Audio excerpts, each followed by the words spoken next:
25 बड़ी खबरों के बाद चलिए आगे बढ़ते हैं। इस वक्त की सबसे बड़ी खबर आपको सबसे पहले बताएं, और सबसे बड़ी खबर पश्चिम बंगाल से है। ममता बनर्जी चुनाव हारी है, एक बड़ा मैंडेट उनके खिलाफ है। बीजेपी को मैंडेट मिला है, लेकिन वो कह रही है कि मैं हारी नहीं हूं, इस्तीफा नहीं दूंगी। मुझसे जबरदस्ती कोई इस्तीफा नहीं ले सकता है। हम चुनाव हारे नहीं है, उन्होंने जबरदस्ती हमें हराया और हम लोक भवन जाकर इस्तीफा नहीं देंगे। तो सवाल ये उठता है कि लोकतंत्र की बातचीत, संविधान के रक्षा की बातचीत, और हारने के बाद अगर कोई सिटिंग सीएम ये बोल दे कि मैं हारा नहीं हूं, हराया गया इसलिए हम इस्तीफा नहीं देंगे, तो क्या ये संविधान का अपमान नहीं है? क्या ये लोकतंत्र का अपमान नहीं है? क्या इस देश में संविधान के द्वारा जो चुनावी प्रक्रिया है उसका अपमान नहीं है? तो फिर किस मुंह से आप बातचीत करते हैं कि हम लोकतंत्र का सम्मान करते हैं, हम संविधान की रक्षा की बातचीत करते हैं?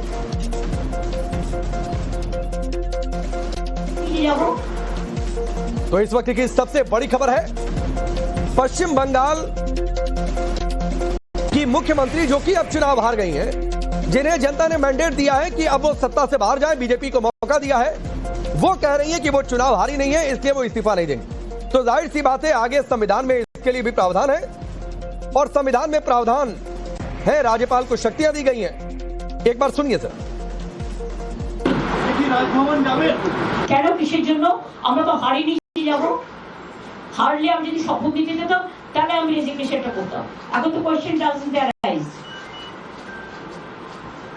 জোর করে দখল করে যদি কেউ মনে করে যে আমি কি রেজিগনেশন দিতে হবে, no, not that.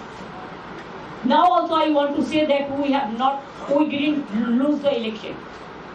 It is their forceful attempt to defeat us. Officially they may, through election commission, can defeat us, but morally I am telling you that we won the election.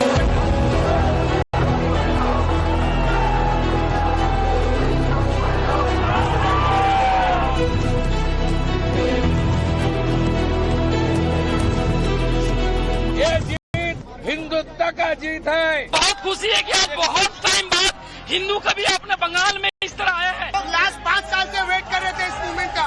पश्चिम बंगाल में पश्चिम बंगाल का तमिलनाडु का चुनाव चोरी कर दिया, हिंदुओं ने उनको हराया। कांग्रेस मुस्लिम लीग हो गया, इसका हमको दुख है। 2026 की सियासी लड़ाई का सबसे बड़ा अध्याय पूरा हो चुका है। पश्चिम बंगाल में पहली बार बीजेपी ने भगवा परचम लहराकर इतिहास रच दिया। ममता बनर्जी न सिर्फ सत्ता से बेदखल हुई, बल्कि अपनी सीट भी नहीं बचा पाई। Sad to say, CEC became the villain of this election to loot the democratic rights of the people and to loot the EVM machine. Bengal की इस जीत ने देश का सियासी तापमान बढ़ा दिया, और अब सवाल है कि आगे क्या, क्योंकि अब नजरें यूपी और पंजाब की जंग पर टिकी है। बंगाल के नतीजों का असर ऐसा है कि यूपी में वापसी की राह देख रहे अखिलेश यादव को अब हनुमान जी की शरण लेनी पड़ रही।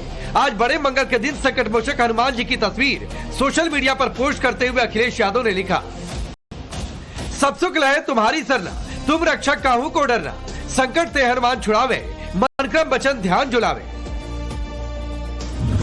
अब सवाल है कि क्या यह अखिलेश का सियासी संदेश है, ये सिर्फ भक्ति है, या बंगाल के नतीजों का खौफ है? डर इस बात का तो नहीं कि बंगाल में जिस तरह एकजुट हिंदू वोट बैंक ने ममता के किले को ढहा दिया, वही फॉर्मूला कहीं यूपी में सपा का खेल न बिगाड़ दे। पश्चिम बंगाल का हिंदू समाज पहली बार भारतीय जनता पार्टी के आकर्षण में और प्रधानमंत्री नरेंद्र मोदी जी के साथ के प्रति विश्वास जताते हुए एकजुट हुआ है, और यही वजह है कि ममता बनर्जी स्वयं हार गई। हिंदुओं ने उनको हराया। तो जो हिंदू वोट जब एकजुट होकर के आपके खिलाफ खड़ा हो रहा है, तो कृपया करके आप अपनी गलतियों को पहचानिए, गलतियों को स्वीकार करिए। सवाल उठता है कि अखिलेश अब सॉफ्ट हिंदुत्व के जरिए 27 की नैया पार लगाना चाहते हैं, पर चुनौती यह है कि यूपी बीजेपी के पास पहले से ही बड़ा हिंदुत्व चेहरा मौजूद है, वो है सीएम योगी आदित्यनाथ का। ऐसे में सपा की राह आसान नहीं दिखती। उत्तर प्रदेश की जनता 27 में 17 दोहराएगी, साइकिल पंचर करेगी और अखिलेश जी को सफाई भेजेगी। सियासी सरगर्मी सिर्फ यूपी तक सीमित नहीं, पंजाब में भी हलचल तेज है।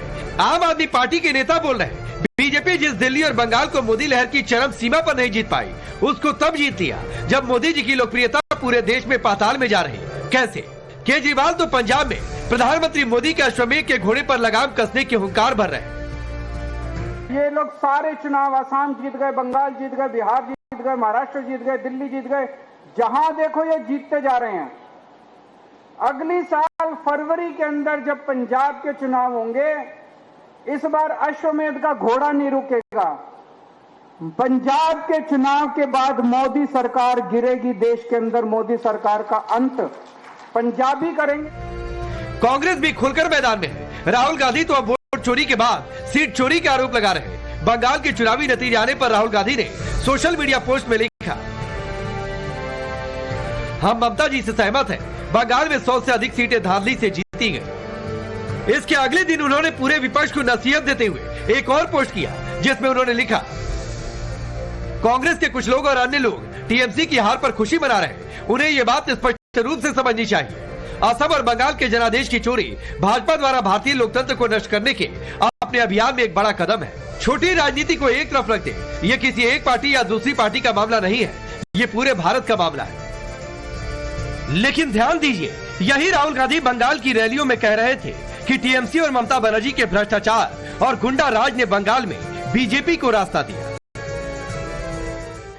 ममता बनर्जी, नरेंद्र मोदी और बीजेपी के लिए बंगाल में रास्ता खोल रहे हैं, क्योंकि वो सही सरकार नहीं चलाती, भ्रष्ट सरकार चलाती है। राहुल गांधी के इस यूटर्न पर अब विपक्ष भी गोलबंद हो रहा। शिवसेना उद्धव गुट के नेता संजय राउत भी राहुल के बयान पर सहमति जता रहे, तो वहीं कांग्रेस सांसद इमरान मसूद मुसलमानों और दलितों को कथित वोट चोरी से खबरदार कर रहे हैं। पलटवार में बीजेपी कह रही, जनता इन्हें आगे भी समझाएगी। डेफिनेटली राहुल गांधी बार बार बोल रही थी ममता दीदी का ये बहुत बड़ा अपराध है, राहुल गांधी की बात मानी। अगर राहुल गांधी जी के साथ ममता दीदी बैठती, चर्चा करती, तो कुछ नतीजा और भी आ जाते। राहुल गांधी ने जो जो कहा है वो सच हो गया है। हर मतदाता को सजग होना पड़ेगा कि उसका वोट चोरी ना हो पाए। हर मतदाता को जागरूक होना पड़ेगा कि हमें देश के लोकतंत्र को बचाना है, और खास तौर से दलित और मुस्लिम को जागरूक होने की जरूरत है कि सबसे बड़े प्रहार अगर किसी के ऊपर है तो ये दलित और मुसलमान के ऊपर है। देखिए, श्री राहुल गांधी का ये फ्रस्ट्रेशन बोल रहा है, तनाव बोल रहा है। यही बात श्री राहुल गांधी कह रहे हैं, यही बात श्री अखिलेश यादव कह रहे हैं। अब समझ में अगर इनको नहीं आ रहा है तो जनता इनको आगे भी समझाने का काम करेगी।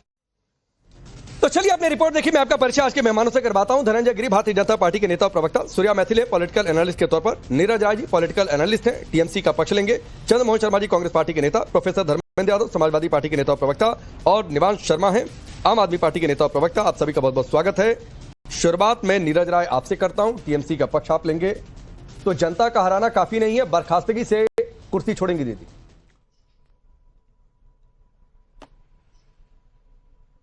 राकेश भाई, दो राजनीतिक विश्लेषक बैठे हैं, उसमें भी बोल देते हैं कि वो किसका पक्ष लेंगे।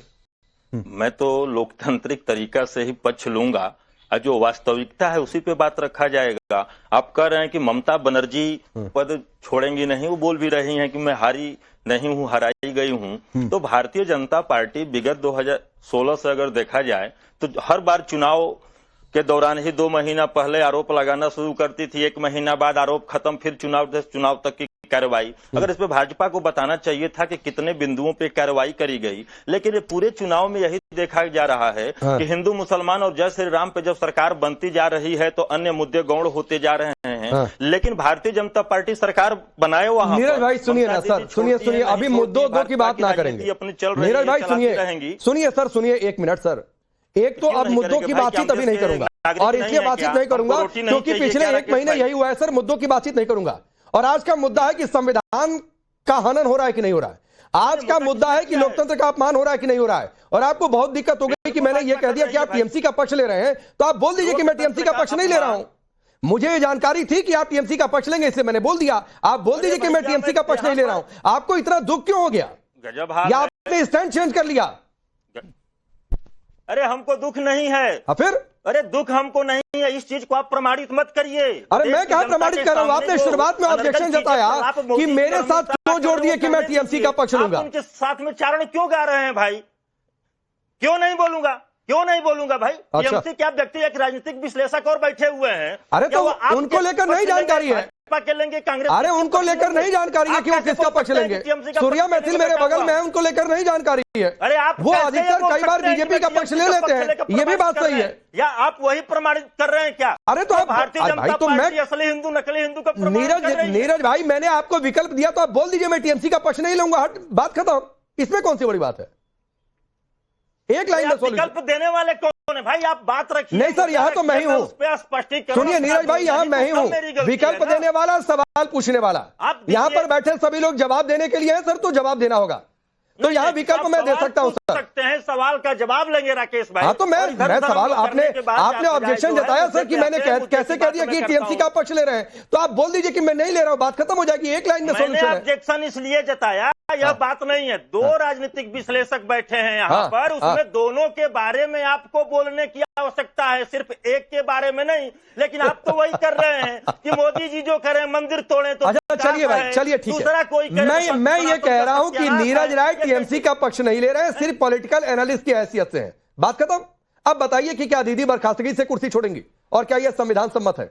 नहीं, आप सवाल अपना करिए, सवाल का जवाब दूंगा। झूठ मूठ का अरे कर तो दिया सवाल, जवाब दे रहा हूं। आप कहें कि ममता, हाँ तो सुन लीजिए, तब सुनिए ना। झूठ मूठ का 1 मिनट इधर उधर गया। ममता बनर्जी अगर वहां पर इस्तीफा नहीं दे रही है तो यह केंद्र की सरकार इस पे क्या कार्रवाई करने वाली है भाई? यह तो 10 सालों से 2016 से बार बार ये चीजें चलती आ रही है, और आपके चैनल पर मैं बार बार बोला हूं कि आखिरकार केंद्र की सरकार कार्रवाई कब करेगी।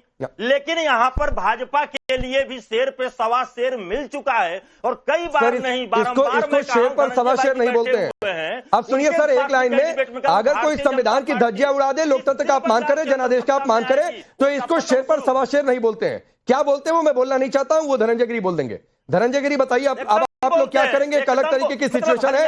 अब रुक जाइए सर, प्लीज प्लीज प्लीज, हो गया ना, आपने बात कह दी शेर पर सवा शेर, आपने कह दिया बीजेपी शेर, तो ये सवा शेर दीदी, तो उसका जवाब ले लेता हूं।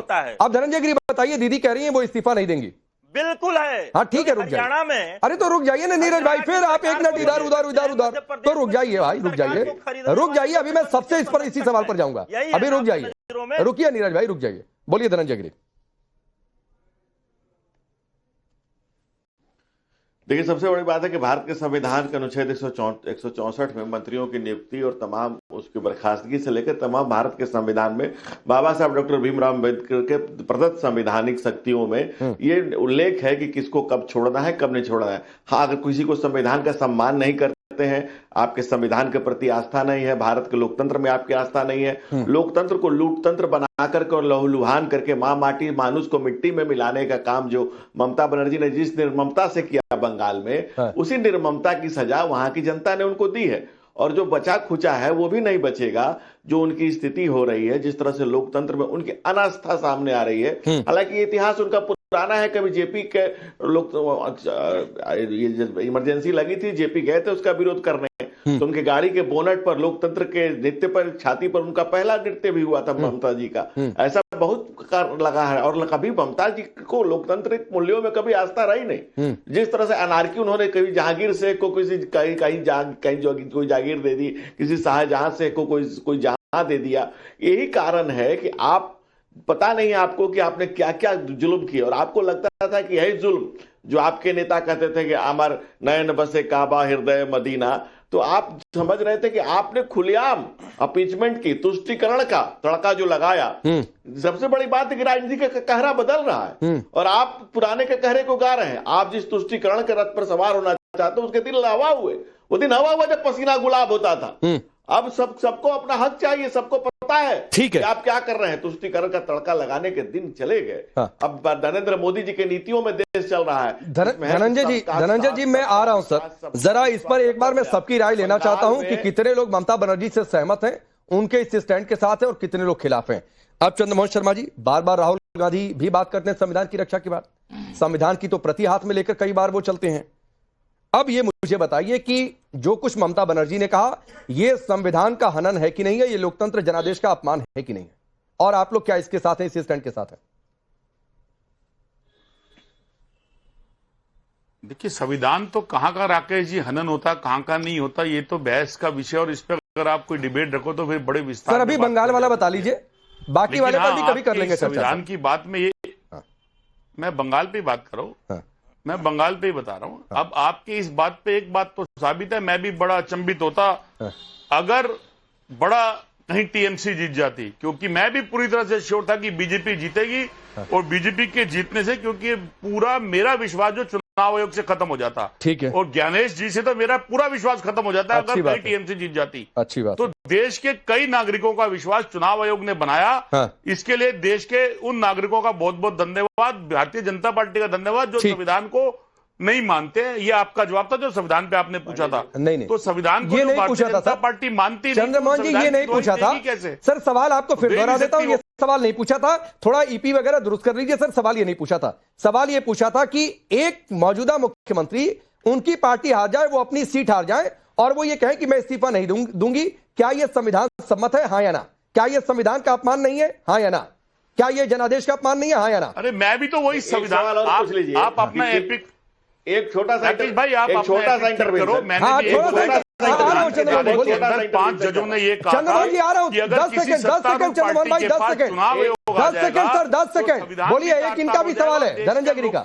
एक छोटा जनमत भी तार हो जाएगा। तो उसी की तो मैं आपको जवाब एक छोटा सा इंटरवेंशन है, बहुत छोटा सा। बोलिए बोलिए। एक छोटा सा इंटरवेंशन ये है कि क्या केरल की जीत को ये मानेंगे कि नहीं मानेंगे? हाँ ठीक है, ठीक है, अब बोलिए, चलिए अब बोलिए। नहीं वो तो ठीक है, ठीक है, ठीक है। केरल की जीत का सारा मत लीजिए आप धनंजय भाई। नहीं केरल की जीत को मानेंगे सारा मत लीजिए। अगर केरल की जीत का सारा लेते हैं तो हम तो ये कहेंगे कि चुनाव आयोग को खत्म करा के वीवीएन पेट वाला जो नहीं मानेंगे है सरकार ही नहीं कर बनाएंगे दीजिए और दोबारा पैड पे आ जाइए इलेक्शन करने। नहीं पहले बताइए। अरे चंद्रमोहन जी का जो इलेक्शन है, सर सुनिए ना, सर सुनिए चंद्रमोहन जी, वो इलेक्शन धांधली का इलेक्शन है और उस धांधली के इलेक्शन के अंदर चंद्रमोहन जी अब मैं एक एक करके मुझे सबके साथ स्क्रीन पर रखिए। अभी चंद्रमोहन जी को रखिए 1 मिनट सर, ये मैं आपको टाइमर ऑन करके दे रहा हूं। मुझे बताइए क्या ममता बनर्जी ने संविधान का आज अपमान किया कि नहीं, ये कहकर कि मैं इस्तीफा नहीं दूंगी? फिर वही मैंने संविधान की आप ममता बनर्जी के लिए पूछे क्योंकि आपकी मजबूरी है। नहीं सर मजबूरी मत गिराइए, आप बताइए संविधान का अपमान हुआ कि नहीं हुआ? जब देश के 5 सुप्रीम कोर्ट के जज बाहर आए और उन्होंने कहा, अब छोड़िए, आप ना बताएंगे, आप नहीं बताएंगे, रुक जाइए सर, आऊंगा अभी चंद्रमोहन जी पर अलग से आऊंगा सर, रुक जाइए, रुकिए आऊंगा सर। धर्मेंद्र यादव यही आपसे सवाल, क्या दीदी आज संविधान का अपमान कर रही है कि नहीं कर रही है ये कहकर कि मैं इस्तीफा नहीं दूंगी हारने के बाद? रुक जाइए सर, अखिलेश यादव भी हारे थे, इस्तीफा उन्होंने दिया था, दीदी क्या ठीक कर रही? राकेश पांडे जी, आपके संविधान की चिंता करना मुझे बड़ा अच्छा लगा और भारतीय जनता पार्टी संविधान की चिंता करे तो ये बात अच्छी नहीं लगती है। जिस भारतीय जनता पार्टी के लल्लू सिंह ने कहा कि अगर हम 400 सीटें जीत जाएंगे तो संविधान को बदल देंगे, संविधान की किस लाइन में लिखा है कि चंडीगढ़ में रिटर्निंग ऑफिसर बैलेट की टेम्परिंग करे, उसके खिलाफ कोई कार्रवाई नहीं हो? आप उसका जिक्र जरूर करिएगा और कौन अपमान किया उसके बारे में बताइएगा। ठीक है। रामपुर में भारतीय जनता पार्टी के उपचुनाव में, जो भारतीय जनता पार्टी को चुनाव में एक धनंजय जी, मैं क्विक सबके मैं आऊंगा, आप जितना बोलना है कोसना है कोस लीजिएगा, एक लाइन बस बता दीजिए कि क्या आप ममता बनर्जी के इस स्टैंड से सहमत है, हाँ ना? फिर आप बोलते रहिएगा। नहीं मैं कोई टीएमसी का प्रवक्ता तो हूं नहीं। अरे आप बताइए ना सर, राय देते हैं, संविधान राय देते हैं ना, सुनिए ना, राय तो दे रहा हूं, टीएमसी का प्रवक्ता नहीं है, फिर भी अखिलेश यादव ने कहा कि जीत का चौका लगा रही है। मैं राय दे रहा हूं, देने कहां दे रहे हैं? हाँ बताइए। हाँ मैं आपसे जानना चाह रहा हूं कि रामपुर में एक पुलिस अधिकारी एक महिला की छाती पर पिस्टल लगा दे। प्लीज आप सब बोलिएगा, मैं कमिट कर रहा हूं, आपको बोलने दूंगा, सिर्फ इतना बता दीजिए ममता जी जो कर रही है वो सही है या गलत है? मैं आपसे बस एक सवाल मैं भी पूछ रहा हूं, क्योंकि ये डिबेट ऑब्जेक्टिव नहीं है। अच्छा। डिबेट सब्जेक्टिव है। आप ऑब्जेक्टिव क्वेश्चन नहीं पूछ रहे हैं कि 0 या 1। आप मुझे बताइए कि रामपुर में पुलिस अधिकारी, रामपुर में ऑब्जेक्टिव क्वेश्चन ही है। नहीं ऑब्जेक्टिव नहीं है, ये ऑब्जेक्टिव क्वेश्चन है। ऑब्जेक्टिव हो ही नहीं, संविधान का अपमान हुआ कि नहीं हुआ? डिबेट ऑब्जेक्टिव हो ही नहीं, में जवाब होगा, या तो हाँ या तो ना, सब्जेक्टिव है, या तो हाँ या तो ना। डिबेट सब्जेक्टिव है, आप नहीं सर ये सवाल ऑब्जेक्टिव है। नहीं ऑब्जेक्टिव सवाल हो ही नहीं सकता, जवाब देना है। और अगर आप नहीं देंगे सर तो आप भी संविधान का अपमान कर रहे हैं। आप नहीं दे रहे तो आप भी संविधान का अपमान कर रहे हैं। अपने आप बोलेंगे नहीं दे रहे हैं, अपने आप बोलेंगे यही करो, ये तो गलत बात है ना। आप हमें बुलाए हैं बोलने के लिए, बोलने अरे भाई स्टालिन हारे, सुनिए अब सुन लीजिए, इस देश में अभी चुनाव हुआ, जो नतीजे आए, स्टालिन हारे, उन्होंने बोला कि इस्तीफा नहीं दूंगा। पिनराई विजयन हारे, वो बोल रहे कि मैं इस्तीफा नहीं दूंगा। और अगर यही चंद्रमोहन जी से मैं पलट के ये पूछूं कि चंद्रमोहन जी अगर अभी पिनराई विजयन कह दे मैं हारा नहीं हूं, हराया गया हूं, मैं इस्तीफा नहीं दूंगा, बनाते रहिए अपनी सरकार फिर। ममता जी को जब हराया गया है ये बात आप उनसे पूछिए ना। अरे फिर वही बात है, कैसे हराया गया? तो अगर यहाँ पर ममता बनर्जी को हराया गया तो वहां पिनराई विजयन को भी हराया गया है। सुन लीजिए ना मेरी बात, और वहां स्टालिन को भी हराया गया है। मेरी बात सुन लीजिए, आप एक बार पहले वहां की बात कर लीजिए। फिर अरे दूसरी जगह की बात एक ही बात है भाई, एक ही बात कैसे, एक ही बात है, एक ही बात कैसे? अगर यहाँ पर ममता बनर्जी को हराया गया तो वहां पिंडई विजयन को हराया गया है और वहां पर स्टालिन को हराया गया है, कोई इस्तीफा ना दे, फिर सब एक साथ बर्खास्त हो। मेरी बात सुन लीजिए, आप चीफ इलेक्शन कमिश्नर की नियुक्ति से लेकर के सर, अगर आज तक के पूरे टाइमलाइन को चेक करेंगे तो भारतीय जनता पार्टी एक बहुत बड़े गिरोह की तरह काम कर रही है। मैं आप बात नहीं करना चाहते? सुनिए सर, बतौर लोकतंत्र और लोकतंत्र में आपकी चुनाव आयोग से शिकायतें, आपकी सीसी से शिकायतें, सब आप कर रहे हैं, मुझे उससे कोई आपत्ति नहीं है। लेकिन मुझे आपत्ति सिर्फ एक बात से है, और वो जब मैं सवाल पूछ रहा हूं कि आज ममता बनर्जी चुनाव हारने के बाद अगर ये कह रही है कि मैं इस्तीफा नहीं दूंगी, तो क्या यह संविधान सम्मत है, हां या ना? क्या यह संविधान का अपमान है कि नहीं है? और उसी संविधान के अनुच्छेद 164(1) में राज्यपाल को अधिकार दिया गया है वो बर्खास्त करने इस सरकार को। मैं आपसे एक छोटा सवाल, संविधान की रक्षा होगी कि नहीं होगी? मैं उसी से जुड़ा हुआ एक छोटा सवाल पूछ रहा हूं आपसे, जवाब नहीं। मान लीजिए आप सवाल के बदले सवाल है, जवाब नहीं है, वही जवाब है, सवाल ही जवाब है। बोलिए, सवाल बोलिए। अगर मान लीजिए आपको कोई गलत धारा में मुकदमा दर्ज करा दे, अच्छा, और बोले कि आपको जाके थाने में रहना है, तो आप क्या कहेंगे? ठीक है, मुकदमा दर्ज हो गया, थाने में रहेंगे, ये संविधान संगत है, इस्तीफा दीजिए, ये संविधान संगत है, थाने में रहेंगे कि हटो रे भाई, अब उनकी बात क्यों नहीं सुनी जानी चाहिए? ऐसे नहीं होता, क्यों नहीं सुनी जानी चाहिए? ये बौखलाहट है, ये बौखलाहट ये बेचैनी है। और धर्मेंद्र यादव जी सुनिए, और धर्मेंद्र यादव जी सुनिए, और धर्मेंद्र यादव जी सुनिए, और मैं क्यों कह रहा हूं कि आपकी बेचैनी है, जरा वो तस्वीर डालिए अखिलेश यादव की। सुनिए सर, अखिलेश यादव जी को आज हनुमान जी याद आ रहे हैं और हनुमान चालीसा की चौपाइयां याद आ रही हैं। आपको जानकारी नहीं है, सब सुख है, हमको सब जानकारी है क्या बड़ा मंगल है, हमको सब जानकारी है क्या जेठ महीना शुरू हुआ है और जेठ महीना में बड़ा मंगल, और जानकारी लीजिए कि इस बार 4 बड़ा मंगल नहीं 8 बड़े मंगल पड़ेंगे, क्योंकि एक अधिक मास भी आ चुका है। और सुनिए सर प्लीज, अब सुन लीजिए ना, मंगलवार को मछली खाने वाली की बैटिंग आप करिए, ये आपको मुबारक हो। शेफई में जाके पता कर लीजिएगा हनुमान जी का इतना बड़ा मूर्ति कब से लगा हुआ है, ठीक है। जाके पूछिए, निमान शर्मा को ले, मैं आऊंगा पूजा करता है, हम कैमरा लगा के पूजा नहीं करते ना। 1 मिनट रुक जाइए सर, निमान शर्मा, वही सवाल आपसे भी है, ये संविधान का अपमान है कि नहीं, जनादेश का अपमान है कि नहीं, आप इस पर क्या राय रखते हैं? जो कुछ ममता बनर्जी ने कहा कि इस्तीफा देंगे ही नहीं। देखिए, जब जनादेश ही नहीं है तो अपमान कैसे होगा? ये जनादेश नहीं है। जनादेश तब होता जो 27 लाख लोग जिनको वोट करना चाहिए था वो वोट करते। वाह। आपने 4% वोट काट दिए और 4% वोट से ही आप जीत गए, तो जनादेश कहाँ हुआ ये? वाह। आपने 10 राज्यों में 5 करोड़ वोट काट दिए, टाइम्स ऑफ इंडिया का आर्टिकल है। लगभग हर स्टेट में उतने वोट कटे हैं जितने वोटों से बीजेपी जीतती है, तो जनादेश कहाँ है ये तो भाजपा का जो है वो, और इलेक्शन कमीशन का जो है वो है, उनका प्रोग्रेस है। वो एक दूसरे के लिए जो म्यूचुअल अंडरस्टैंडिंग चल रही है पूरे देश में, वो सबके सामने है। जनादेश तब होता जब लोगों को वोट डालने दिया जाता। आज डेमोक्रेसी में अगर हमारे देश में एक व्यक्ति भी वोट डालने से वंचित रहता है सर, तो आपको चिंता होनी चाहिए इस बात की। अब मुझे सुनिए, आपके चेहरे पे चिंता दिख नहीं रही है आज। निमान भाई सुनिए आज सर, मुझे आपके चेहरे पे चिंता नहीं दिख रही सर। चिंता दिख रही है सर, वो चिंता आपके हिसाब से नहीं है, इसलिए वो आपको चिंता नहीं लग रही है।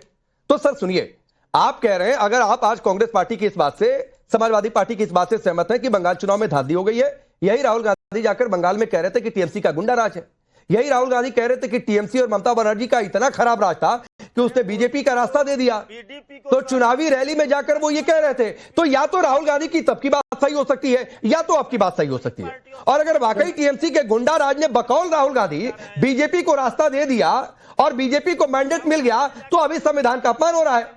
और निमान भाई एक चीज और ऐड कर देता हूं, इसका मतलब कि आपकी पार्टी ने भी आज स्टैंड ले लिया कि जो ममता बनर्जी ने जो रास्ता दिखाया वही हम करेंगे। आज से क्लियर कट आम आदमी पार्टी की क्या ये स्टैंड है कि अगले साल चुनाव में भगवंत मान अगर हार गए तो वो भी इस्तीफा नहीं देंगे? कौन नेता क्या कह रहा है मुझे उससे मतलब नहीं है। मुझे ये मतलब है कि अरविंद केजरीवाल जी की कॉन्स्टिट्यूएंसी में 40,000 वोट काट लिए गए और अरविंद केजरीवाल जी को 8,000 वोटों से हरा दिया गया। स्टालिन जी की कॉन्स्टिट्यूएंसी में 1 लाख वोट काट दिए गए और स्टालिन जी को 8,000 वोटों से हरा दिया गया। मुझे इस चीज की चिंता है। हाँ सर, ठीक है। आपको इस चीज का सवाल बीजेपी से पूछना पड़ेगा कि बीजेपी। सर मैं बीजेपी से नहीं पूछूंगा, और इसलिए नहीं पूछूंगा निमान भाई सुनिए, और इसलिए नहीं पूछूंगा बीजेपी से कि जो नाम कटे, जो वोटर्स कटे, आता हूं धनंजय गिरी, उसको आप लोगों ने जाकर कोर्ट में चैलेंज किया सर, और जब मामला कोर्ट में चला गया तो मैं बीजेपी, समाजवादी पार्टी, कांग्रेस या आम आदमी पार्टी से नहीं पूछूंगा। उसके बाद जो कोर्ट से आदेश आएगा सर उसको मानूंगा। कोर्ट कह दे कि ये गलत कटा है तो सुनिए निमान भाई, कोर्ट अगर ये बंगाल में फाइनल डिक्लेरेशन देता है कि जितने वोटर्स कटे हैं वो गलत कटे हैं, सर आपसे आगे खड़ा होकर मैं बीजेपी से सवाल पूछूंगा कि आप लोगों ने मैंडेट चोरी की है, लेकिन आने दीजिए पहले कोर्ट से फैसला, उसके बाद इस पर बातचीत होगी। जी, फिर जब तक कोर्ट का फैसला नहीं आता तो ये जनादेश तो सर ये नहीं, कोर्ट ही सर्वोपरि है सर, तो इंतजार कीजिए सर, मामला तब तक इंतजार कीजिए, अपनी कानूनी लड़ाई लड़िए और कुर्सी छोड़िए, किनारे हटिए। अगला जिसको जनादेश मिला है वो कुर्सी संभालेगा। पहले होनी चाहिए ना सर, पहले कानूनी लड़ाई। तो सर जाकर इसके लिए भी कोर्ट में कहिए कि भाई 2 दिन में फैसला सुनाओ, जाइए ना सर कोर्ट में और कहिए कि 2 दिन में फैसला सुनाओ। 9 तारीख को उधर शपथ ग्रहण की तारीख तय हो गई है, 9 तारीख से पहले फैसला सुनाइए, नहीं तो ये शपथ ग्रहण रोकिए, जाइए इसको भी कोर्ट में चैलेंज करिए सर। ऐसे नहीं होता कि हम हार गए, खेलेंगे नहीं खेलेंगे, खेल बिगाड़ेंगे। ये बचपन में होता था, सूर्य प्रकाश में थे, आता हूं धनंजय जी, ये बचपन में होता था कि हारने वाली टीम बल्ला गेंद और विकेट लेकर भाग जाती थी कि चलो अब हम हार रहे हैं तो हम खेलने ही नहीं देंगे। धन्यवाद। देश में 27 एक राज्य में भारत माता की जय, वंदे मातरम और बड़े मंगल की हार्दिक शुभकामनाएं। आ रहा हूं निवान भाई। और फकत चंद गिरधारी ना लोटा ना थारी और चौराहे पे खड़े होके बोलते हैं चोरी हो गई हमारी। देखिए आम आदमी पार्टी को देख लीजिए, समाजवादी पार्टी को देख लीजिए, बेगानी शादी में अब्दुल्ला दीवाना, ना वो पश्चिम बंगाल में ना इनका लेना ना देना।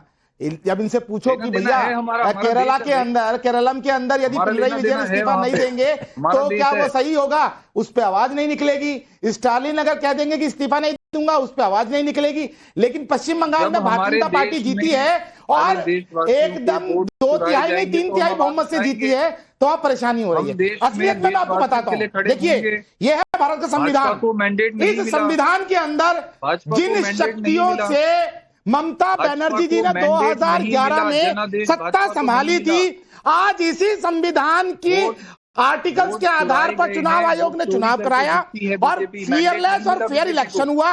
वहां पर 93% जनता ने वोट दिया और जनता के मतों के आधार पर अब भारतीय जनता पार्टी को वहां बहुमत मिल गया। तो अब ये लोग भैया लग गए छाती पीटने। असलियत ये है कि ये ना वो बिल्ली वाला हाल करते हैं कि आंखें बंद कर लो तो भैया कबूतर जो है ना आंखें बंद कर लेगा, बिल्ली ऊपर से निकल जाएगी। असलियत में आपके हार के कारण ये है, ये देखिए, चाहे वो डीएमके हो और चाहे वो ममता बनर्जी हो, और आपका भी नंबर आने वाला है, देख लेना, इसमें लाल टोपी दिख रही है। ये वही फोटो है कि जब तमिलनाडु में एक मंदिर की जो है जोत जलाने का आदेश हाई कोर्ट के जज ने दिया तो आप सब लोग वहां पहुंच गए। अच्छा, उनके खिलाफ अभियोग चलाने। मैथिल भाई आ रहा हूं, 1 मिनट। धनंजय जी कुछ कहना चाह रहे थे निवान की बात पर, आप बोल लीजिए, फिर मैं अगला सवाल करता हूं। मुझसे बोल रहे? नहीं, धनंजय गिरी से। देखिए 2 विषय है, 2 विषय है। पहले तो बिहार में SIR हुआ, 37 लाख वोट कटे। राहुल गांधी गली गली चौक चौराहे घूमे, पूरे बिहार की यात्रा की। एक कोर्ट ने कहा कि आप 15 आदमी लेकर के आइए जिनका नाम कट गया हो और वो आदमी सचमुच में सर्वाइव करता हो। राहुल गांधी घूमे, तेजस्वी को भी घुमाया, हालांकि तेजस्वी इसके खिलाफ थे लेकिन फिर बावजूद घूमे।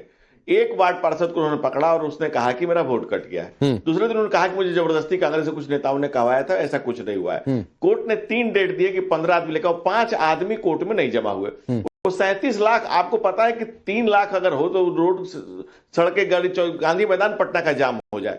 37 लाख वोट कटे, एक आदमी नहीं आया, एक आदमी नहीं आया। दूसरी बात, जो बंगाल में SIR हुआ, बंगाल के SIR में आप सुप्रीम कोर्ट की मॉनिटरिंग में हुआ। सुप्रीम कोर्ट ने अनेक उस पर लीगल ऑफिसर नियुक्त किए और उनके निगरानी में हुआ। ये जो फर्जी वोटों का खेल चल रहा था, जो लोग मर गए थे उनके भी वोट हो जाते थे, ये जो बूथ कैप्चरिंग स्टैंपिंग करके। और समाजवादी पार्टी को मैं क्या कहूं, तो बहन मायावती देश की पहली दलित मुख्यमंत्री ने कहा था कि चढ़गुंडन की छाती पर लगाओ मोहर हाथी पर। जिनको इनके खिलाफ रजिस्टर्ड कराया था केस, उसमें लिखा था कि सपा के गुंडों ने, मैं नहीं कर रहा हूं, मैं किसी को गुंडा बदमाश करने का अधिकारी नहीं हूं। ये बहन मायावती के FIR के शब्द हैं। सपा के गुंडों ने मुझ पर पार घातक हमले किए और मेरी अस्मिता लेने का प्रयास किया। ये बहन मायावती के शब्द है। लेकिन धनंजय भाई, जब आप ये बातें कर रहे हैं सर, जब आप ये बातें कर रहे हैं तो सुनिए सर, जब आप ये बातें कर रहे हैं तो धर्मेंद्र भाई इशारा भी कर रहे हैं। और ये भी बता दूं, अखिलेश यादव तो कई सारे लोगों को लेकर आ गए कि ये सिग्नेचर कर रहा था, ये फर्जी, ये बहुत सारे उदाहरण सर आए हैं। इधर से बहुत सारे लोगों ने शिकायत भी की है और मुझे लगता है शायद धर्मेंद्र यादव इस पर ज्यादा बोलेंगे। बोलिए।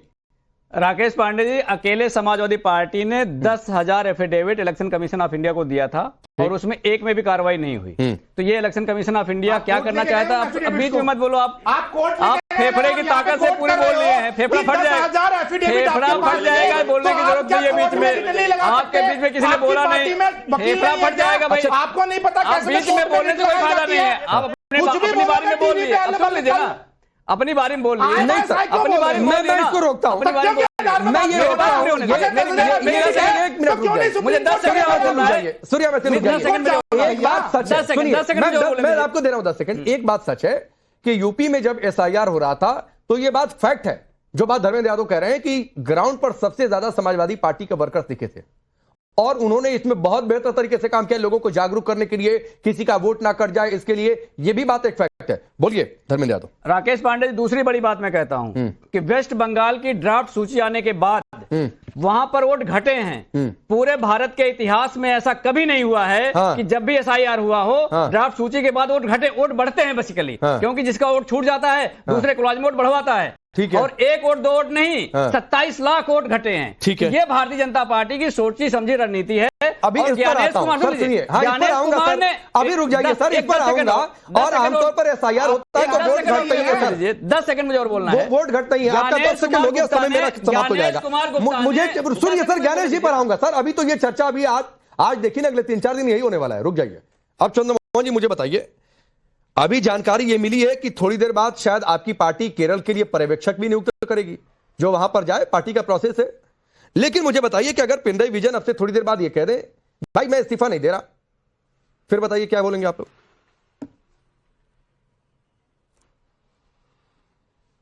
देखिए कुछ फर्क है। अच्छा, नहीं, विजय ऐसा नहीं बोलेंगे। अच्छा, क्योंकि उनके साथ जो प्रश्न खड़ा हुआ है वो चुनाव आयोग का नहीं खड़ा हुआ। ममता बनर्जी के साथ चुनाव आयोग का खड़ा हुआ है। ठीक वैसे ही अगर सवाल बीजेपी से पूछा जाएगा तो जवाब राजनीतिक विशेषज्ञ देगा और एंकर देगा। अगर सवाल चुनाव आयोग पे खड़ा किया जाएगा तो जवाब बीजेपी के नेता देंगे। तो ये तालमेल और झालमेल क्या है? मेरा विश्वास तो चुनाव आयोग ने तोड़ा नहीं, टीएमसी को जितवाकर जीती आफ्टर ऑल बीजेपी। और उसका प्रूफ ये होता है कि बीजेपी के नेता कह रहे हैं कि अगर अपने ही नेता के अनुपम खेर का नाम लेके कि अगर उस गंजे के सिर पर बाल आ जाएंगे लेकिन टीएमसी नहीं आएगी, तो ये क्या झोलमाल है? राकेश जी एक बार पूछ लीजिए, कहीं ऐसा ना हो कि इस दरबार के अंदर आपको भी पीछे खड़ा होना पड़ जाए। सर मेरी चिंता मत करिए। सुनिए चंद्रमोहन जी, दिक्कत आप लोगों की क्या है सर? सुनिए ना चंद्रमोहन जी, दिक्कत आप लोगों की क्या है कि सर आपको पता नहीं है कि आपको किससे लड़ना है। दिक्कत आपकी ये है कि आपको पता नहीं कि किससे लड़ना है। आपको मीडिया से लड़ना है कि आपको बीजेपी से लड़ना है? आपको आपस में लड़ना है कि पूरे विपक्ष को एकजुट होकर गठबंधन बनाकर बीजेपी से लड़ना है? ये दिक्कत है कि आपको नहीं समझ में आता है। और इसलिए मैं कह रहा हूं चंद्रमोहन जी, क्योंकि राहुल गांधी जाकर टीएमसी को कोसते हैं बंगाल के चुनाव में, और आज आप कह रहे हैं नहीं 100 सीट लूट लिया। अरे भाई 100 सीट लूट लिया, सरकार के अधीन है, वो बोलता ही नहीं है। मैं दे रहा हूं जवाब। आपने मेरी बात का जवाब समझा नहीं। मैं कह रहा हूं कि हम तो विपक्ष तो अपनी बात कह ही रहा है, सरकार तो लगातार तंज कस रहा है, सरकार पे प्रेशर खड़ा कर रहा है। लेकिन वो बात जो जनता तक पहुंचानी चाहिए, जिस विभाग को, जिस मीडिया को, वो तो बिल्कुल उसके विपरीत फिर वही बात है, प्रश्न पूछ रहा है। फिर वही बात है, मैं आपको आईना दिखा रहा हूं कि भाई आप खुद में तय नहीं है कि आपको आपस में लड़ना है कि सब मिलकर बीजेपी से लड़ेंगे। ये आप खुद तय नहीं कर पा रहे हैं। बोलिए धनंजय गिरी। आप तो हमारे मित्र हैं, दोस्त हैं। नहीं, आप भी मित्र है भाई, मित्रता अपनी जगह है और फैक्ट अपनी जगह है। धनंजय गिरी, फिर मैं आ रहा हूँ सूर्या में। बोलना चाहते हैं, हम भी बैठे हैं भाई, हम भी बोलना चाहते हैं। नहीं देखिए, इंपॉर्टेंट बात यह है कि जो चंद्रमोहन शर्मा जी को समझ में नहीं आ रहा है वो राहुल गांधी को समझ में आ गया। राहुल गांधी ने चुनाव के होने के पहले, सेकेंड फेज की वोटिंग होने के पहले कह दिया कि टीएमसी के ऐसे कर्म है कि भाजपा को आने का रास्ता बना दिया। ये राहुल गांधी को कैसे समझ में आ गया और चंद्रमोहन शर्मा को समझ में नहीं आ रहा है? ये कैसी पार्टी है जिसके नेता की बात उसके कार्यकर्ता को समझ में नहीं आती है? राहुल गांधी को समझ में आ जाता है। और जी आप चुनाव आयोग पर धन्यवाद, हम तो सबसे पहले राहुल बाबा का धन्यवाद देते हैं। हम सबसे पहले उनको धन्यवाद देते हैं कि जहां जहां चरण पड़े संतन के, जहां जहां चरण पड़े संतन के। कांग्रेस पार्टी राहुल गांधी प्रचार करने बिहार में गए, बिहार में कांग्रेस के पास 6 एमएलए बचे। ठीक है, इससे ज्यादा तो बाल बच्चे हैं लालू यादव। 30 सेकंड सूर्या। लालू यादव के परिवार में जितने बाल बच्चे हैं, पूछना चाहता हूं, आप मुझे केवल इतना बता दीजिए कि अगर हिमाचल प्रदेश में जिस समय में भारतीय जनता पार्टी की सरकार थी और मैंडेट बदला और कांग्रेस की सरकार आई, तब भाजपा के मुख्यमंत्री अगर मना कर देते कि मैं तो इस्तीफा नहीं देता, ये तो कांग्रेस ने लूट खसोट करके जो है यहां पर सरकार बना ली है। तेलंगाना के अंदर यदि वहां पर आपकी सरकार बनी, उस समय एग्जिस्टिंग मुख्यमंत्री मना कर देते कि भैया मैं तो इस्तीफा नहीं देने वाला, यहां तो लूट खसोट की सरकार बनी है, तब क्या होता? ये संवैधानिक ढांचे को आप तार तार करने की कोशिश कर रहे हैं। आपको मैं याद दिला दूं, कांग्रेस की ये पुरानी मानसिकता है। 1971 में राजनारायण द्वारा जब समय नहीं है, मैं आपको भी रोकता हूं, समय नहीं है चंद्रमोहन जी, फिर इस पर कल भी हो सकता है, इसी पर चर्चा करूं, परसों भी हो सकता है, क्योंकि ये तो एक सिलसिला सा आप लोगों ने शुरू कर दिया ना सर, कि पहले लड़ेंगे आपस में, उसके बाद कहेंगे नहीं नहीं ये तो फ्रेंडली फाइट थी, ये तो लूट लिया रे भाई। सर आप लोग तय करिए कि देश के साथ है, संविधान के साथ है, जनादेश के साथ है, कि अपना अपना संविधान चलाना है। आप सबका बहुत बहुत शुक्रिया।